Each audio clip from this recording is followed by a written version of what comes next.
मैंने रेप की शिकायत की तो उन्होंने कहा 100 गायों का दान हो गया। ये शिकायत बरेली की एक मुसलमान महिला ने की है, जिन्होंने आरोप लगाया है कि मेरठ में उनके साथ गैंग रेप हुआ है। महिला की शिकायत पर मेरठ के पल्लवपुरम थाने में मामला दर्ज किया गया है। पल्लवपुरम थाने के प्रभारी देवेश शर्मा ने बताया, इस मामले में युवती की तहरीर पर रिपोर्ट दर्ज कर ली गई है। 28 जुलाई को ये रिपोर्ट दर्ज की गई है। जांच जारी है। विवेचनात्मक कार्रवाई चल रही है। लड़की का मेडिकल और बयान दोनों हो गए हैं। मेडिकल रिपोर्ट में क्या पाया गया है, इस सवाल के जवाब में मेरठ के एएसपी विनीत भटनागर ने पीवीसी से कहा, बरेली की युवती से गैंगरेप प्रकरण में मेडिकल करा लिया गया है, पर मेडिकल रिपोर्ट को बताया नहीं जा सकता है। ये विवेचना का हिस्सा है। रिपोर्ट तहरीर के आधार पर दर्ज की गई है। इस कथित गैंगरेप का आरोप मेरठ के पल्लवपुरम में रहने वाली एक कथित हिंदूवादी संगठन की नेता मीनाक्षी चौहान, उनके पुत्र अनिकेत और मीनाक्षी के देवर अजय चौहान पर लगा है। महिला के वकील सुमित चौधरी ने पीवीसी से बातचीत में कहा कि अभियुक्तों के खिलाफ आईपीसी की धारा 323, 328, 376, 420, 506 में रिपोर्ट दर्ज की गई है। साथ ही उन्होंने बताया कि युवती का मेडिकल और बयान दर्ज हो गए हैं। मेरा मानना है कि मजिस्ट्रेट के सामने बयान देने के बाद ही गिरफ्तारी जैसी कोई कार्रवाई होगी। एविडेंस कलेक्ट हो चुके हैं। महिला अभियुक्त ने धोखाधड़ी से पीड़िता से 20,000 रुपए भी लिए हैं। इस पूरे प्रकरण में एक सवाल ये उठता है कि बरेली की रहने वाली महिला मेरठ निवासी अभियुक्त महिला के संपर्क में कैसे आई। इस सवाल के जवाब में 25 साल की महिला ने बीबीसी हिंदी से कहा, मेरे 13 वर्षीय भाई की 18 जून 2019 को हत्या हो गई थी, जिसका शव 20 जून को बरेली में ही एक नदी से बरामद हुआ। हत्यारों का पता नहीं चल रहा था। ऐसे में मुझे इंसाफ चाहिए था। भाई की हत्या के बाद मदद के लिए मीनाक्षी चौहान से संपर्क करने की वजह पूछे जाने पर उन्होंने बताया, भाई की हत्या के बाद ही मीनाक्षी चौहान फेसबुक के माध्यम से मिली थी। उन्होंने मुझे बताया कि वो एक हिंदूवादी संगठन से जुड़ी हैं, मेरी मदद करेंगी। मैंने उन पर भरोसा किया और हमारा मेलजोल हो गया। मुझे नौकरी दिलाने का वादा भी किया गया था। इसके लिए 20,000 रुपए भी लिए गए थे।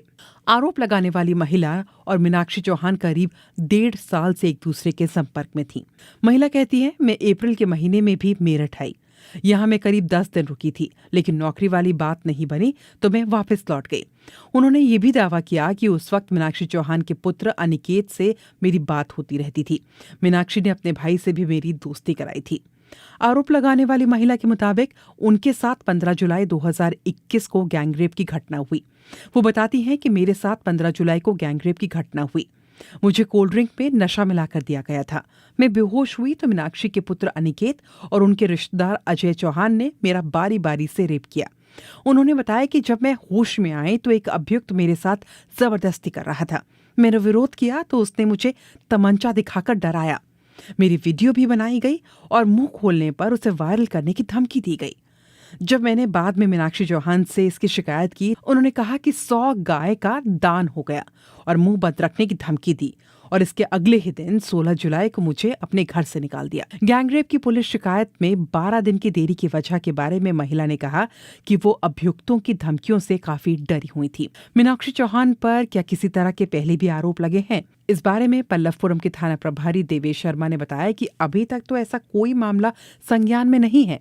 फिर भी इस बात की पूरी जांच पड़ताल की जा रही है कि क्या उनका कोई आपराधिक रिकॉर्ड भी रहा है। महिला ने बताया कि महिला अभियुक्त ने अपने भाई से भी उनकी दोस्ती कराई थी। ये पूछे जाने पर अभियुक्त के भाई दीपक चौहान ने बताया, ये सच है कि महिला मेरी दोस्त हैं, लेकिन उनके साथ गैंगरेप हुआ है, ये मुझे अभी मालूम पड़ा। मैं किसे गलत कहूं, ये तो कानून ही तय करेगा कि कौन सही है और कौन कितना गलत है। वैसे मेरा उन पर भी विश्वास है और अपनी बहन पर भी विश्वास है। मीनाक्षी के भाई के मुताबिक वो दिल्ली में रहते हैं और वहीं छोटा मोटा काम करते हैं। वहीं शिकायत करने वाली महिला ने बताया कि वो बरेली में रहती हैं और स्नातक तक पढ़ी लिखी हैं। उनके मुताबिक उनके पिता ट्रकों की बॉडी बनाने का काम करते हैं और छोटे भाई की मौत के बाद उसके परिवार में 6 भाई बहन हैं। इस पूरे प्रकरण में महिला अभियुक्त मीनाक्षी चौहान पर गंभीर आरोप है।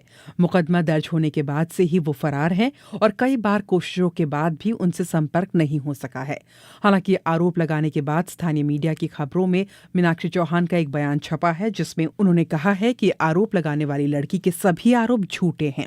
इन बयानों में उनका ये भी दावा है कि वो राजनीतिक साजिश का शिकार हुई हैं और मामले की निष्पक्ष जांच हो तो दूध का दूध पानी का पानी हो जाएगा। मीनाक्षी चौहान पर यह भी भी आरोप है कि वो खुद को राष्ट्रीय हिंदू युवा वाहिनी के महिला मोर्चा की संगठन मंत्री के तौर पर पेश करती रही हैं।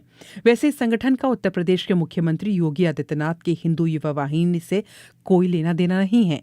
मीनाक्षी चौहान के हिंदू युवा वाहिनी से किसी तरह के जुड़ाव की बात पर मेरठ में हिंदू युवा वाहिनी के प्रदेश मंत्री नागेंद्र तोमर ने कहा, अभियुक्त महिला का प्रदेश के हिंदू युवा वाहिनी से कोई संबंध नहीं है। हमारा संगठन सिर्फ प्रदेश स्तर पर कार्य करता रहा है, जबकि अभियुक्त महिला राष्ट्रीय स्तर के किसी संगठन से जुड़ी हैं। इस संगठन को संचालित करने वालों से हमारा कोई संबंध नहीं है।